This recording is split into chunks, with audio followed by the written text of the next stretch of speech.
Assalamualaikum warahmatullahi wabarakatuh. Sobat RH sekalian, jumpa lagi kita di channel yang keren ini. Keren jadas ya. Saya ingin santai ya, ngambil gambarnya sobat RH sekalian. Tidak mau diterintimidasi ya dengan dengan kamera. Saya ingin ngomong tentang politisi Gerindra ini yang katanya dia yakin Surya Paloh bisa carikan tiket 2024 buat Anies, untuk Anies ya. Sebagaimana dilansir oleh Republik Merdeka Online ya. Republik Merdeka, Partai Nasdem dinilai tidak main-main dalam mengusung Gubernur DKI Jakarta Anies Baswedan menjadi kontestan pada Pilpres 2024 mendatang, di mana nama Anies merupakan satu dari 3 bakal Capres 2024 hasil rapat kerja nasional Partai Nasdem. Keyakinan ini disampaikan oleh politikus senior Partai Gerindra Muhammad Taufik, bukannya sudah dipecat ya. Menurutnya membangun poros koalisi kuat untuk mengusung Anies Baswedan sebagai Capres 2024 merupakan hal mudah bagi Ketua Umum Partai Nasdem Surya Paloh. Ya memang easy, mudah ya, kalau dia serius ya. Kalau saya menganggap bahwa kuncinya bukan di orang lain, tapi di Nasdem sendiri. Apakah Nasdem serius menggandeng atau mengusung Anies Baswedan untuk menjadi capres ya. Khawatirnya dia masih bermain 2 kaki dan wajar dalam politik ya. Saya meyakini Bang Surya Paloh bisa melakukan komunikasi politik membangun poros koalisi untuk mengusung Anies Baswedan selain Nasdem, kata Taufik dalam podcast Nur Iswan Channel sebagaimana diberitakan kantor berita RMOL Jakarta. Anggota fraksi Gerindra DPRD DKI itu menjawab keraguan sebagian kalangan yang memprediksi Anies tak bakal didukung koalisi partai politik. Saya meyakini insya Allah pada waktunya akan ke Anies nih. Kemudian saya meyakini Bang Surya Paloh itu kan jago kalau merekrut, mengkomunikasikan ini dengan partai-partai lain. Saya yakin Anies bakal dapat kereta, kata Taufik ya. Bendahara PWNU DKI Jakarta itu menilai, ternyata NU juga, tidak berpartai justru menjadi kekuatan Anies. Sebab dengan begitu, Anies bisa diterima oleh partai manapun tanpa dibebani embel-embel partai. Memang Anies tidak berpartai, ini peluang buat Anies karena dia bisa berkomunikasi dengan semua partai, kata Taufik. Selain itu, kata dia, Anies juga punya daya pikat yang kuat bagi parpol. Sebab memikirkan efek ekor jas atau bukan koktail ya, coattail ya, efek yang didapat pada pemilu 2024. Semua parpol memikirkan dampak mencalonkan seorang tokoh terhadap perolehan suara partai. Saya lihat semua partai mikir bahwa kalau saya mau mencalonkan si A, punya efek enggak terhadap perolehan suara partai. Tambahan kursi gitu kan harus ada itu juga. Nah, kebetulan Anies masuk di 3 besar itu, kata Taufik. Taufik menambahkan dalam sejumlah survei, Anies selalu masuk dalam ranking 3 besar, padahal Anies belum melakukan kegiatan politik apapun. Ini faktanya Anies juga belum bergerak, belum ada apa-apa, bahwa dukungan yang tumbuh di mana-mana organik. Tumbuh sendiri ya, saya meyakini itu partai pasti mengambil, demikian Taufik. Ya, memang pemimpin yang tumbuh secara organik akan melawan pemimpin yang tumbuh karena dikatrol oleh kekuasaan atau oleh konglomerat atau oleh oligarki kita menyebutnya. Kalau saya kuncinya ya menghadapi atau menjawab pertanyaan dari M. Taufik ini, ya saya melihat kuncinya di Surya Paloh sendiri.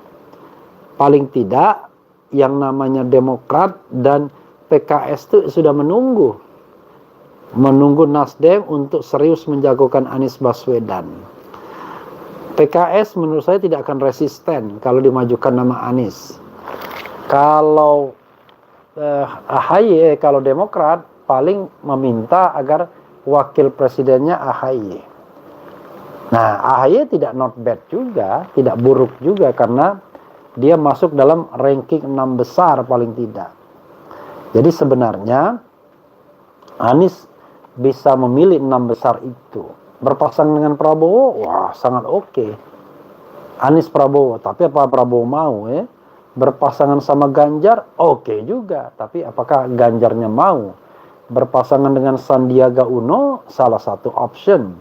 Berpasangan dengan Ridwan Kamil, salah satu option. Tetapi siapa yang mau mengajukannya sebagai pasangan calon presiden dan wakil presiden? Nah, berpasangan dengan AHY adalah option yang rasional. Sekali lagi ya, gara-gara syarat presidensial threshold, kita tidak bisa mendapatkan pasangan atau katakanlah calon-calon yang ideal. Semua calon mesti berkompromi. Misalnya katakanlah AHY dianggap masih hijau ya, tapi bagaimanapun dia adalah orang yang punya elektabilitas, paling tidak elektabilitas untuk menjadi calon presiden. Jadi ada beberapa sosok sobat era sekalian yang diyakini elektabilitasnya untuk menjadi wakil presiden. Ridwan Kamil misalnya. Elektabilitasnya bukan untuk jadi presiden tapi wakil presiden. Demikian juga Sandiaga Salahuddin Uno. Demikian juga AHY. Nah, sementara makom presiden itu adalah makomnya Prabowo Subianto, Ganjar Pranowo, dan Anies Baswedan. Tapi jangan salah, di luar itu juga punya makom. Kendati mereka belum merangsek di dalam katakanlah survei. Seperti misalnya kalau dari istana Puan Maharani makomnya makom presiden. Kemudian juga Erlangga Hartarto makom presiden. Kemudian Lanyala Mataliti makom presiden. Kemudian Gatot Nurmantio makom presiden dan Rizal Ramli makom presiden. Jadi ada sosok yang punya makom, punya katakanlah gesture untuk menjadi seorang presiden, tetapi tidak memiliki tabungan elektabilitas sebagaimana Prabowo, Ganjar, dan Anies. Ada sosok yang makomnya presiden dengan tabungan elektabilitas, dan ada makom yang memang walaupun punya tabungan elektabilitas tapi tidak begitu kuat untuk merangsek menjadi calon presiden. Nah, dialah seperti AHY, Sandiaga Salahuddin Uno, dan kemudian juga Ridwan Kamil. Ada sosok-sosok lain ya yang barangkali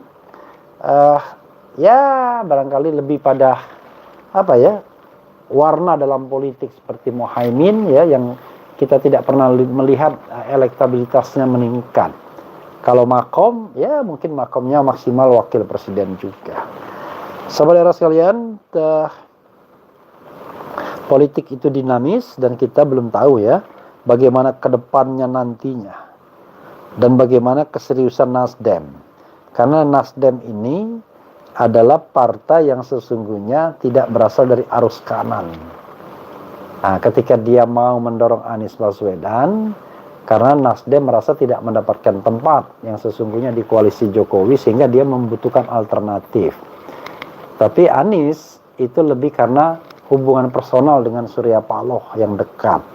Tapi dari sisi ideologi, Anies yang kanan rasanya tidak terlalu kompatibel dengan Nasdem yang tengah kiri. Tapi sekali lagi, politik Indonesia itu cenderung pragmatis. Jadi koalisi, aliansi tidak ditentukan oleh ideologi, tapi ditentukan oleh kepentingan jangka pendek. Bahkan ditentukan oleh katakanlah hubungan-hubungan personal antar elit-elit politik. Sehingga tidak heran kalau seandainya nanti Anies Baswedan benar-benar di-endorse oleh Nasdem, tapi belum tentu lingkungan Nasdem sama-sama cocok untuk mengangkat Anies Baswedan. Kita tahu bahwa Nasdem adalah pendukung utama Ahok, bahkan pertama kali mendeklarasikan Ahok sebagai calon gubernur DKI pada perhelatan 2016 yang kemudian diikuti oleh partai-partai lain termasuk PDIP. Jadi kalau sekarang Nasdem dan Anies bergandeng, bukan lebih pada faktor ideologi, tapi faktor kedekatan personal antara Surya Paloh dan Anies Baswedan. kita harus meyakini bahwa Anies sesungguhnya sosok kanan tengah juga, sementara Surya Paloh sosok nasionalis tengah. Jadi sesungguhnya sama-sama mereka ini di spektrum bukan terlalu ekstrem sesungguhnya.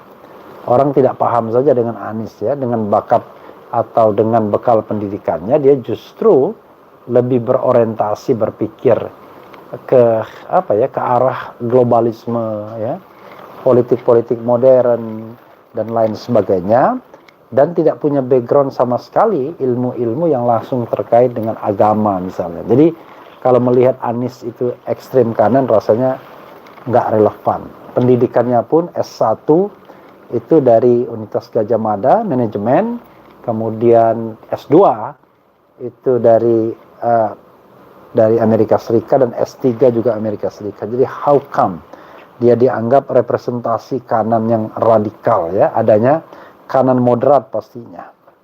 Ya, sahabat era sekalian, itu saja ya, sudah malam ya. Saya masih di lokasi Ustadz Dewa karena mengerjakan lagu-lagu yang dinyanyikan oleh Ogi Carista atau Ogi Official. Tapi sebelumnya nikmati sajian akustik kami ya. Jadi ada 5 lagu yang sudah kami luncurkan dari 15 lagu yang kami rencanakan, baik itu launching maupun relaunching. Jadi ada Otak Liar, kemudian ada Cinta SMA, kemudian ada Juli ya, kemudian ada Antara Kau, Aku, dan Bekas Ibu Kotaku, dan terakhir ada Lelaki Yang Tak Memiliki Hatimu. Mudah-mudahan kami bisa terus berkarya ya. Oke, silakan baca komentar sobat era sekalian sendiri-sendiri ya. Saya tidak membacakan komentar karena saya cuma dari handphone saja ini, dan menarik tapinya ya, alhamdulillah menemukan alat baru yang bisa terkoneksi dengan handphone dengan cara jauh lebih mudah dan murah. Wassalamualaikum warahmatullahi wabarakatuh. Ciao.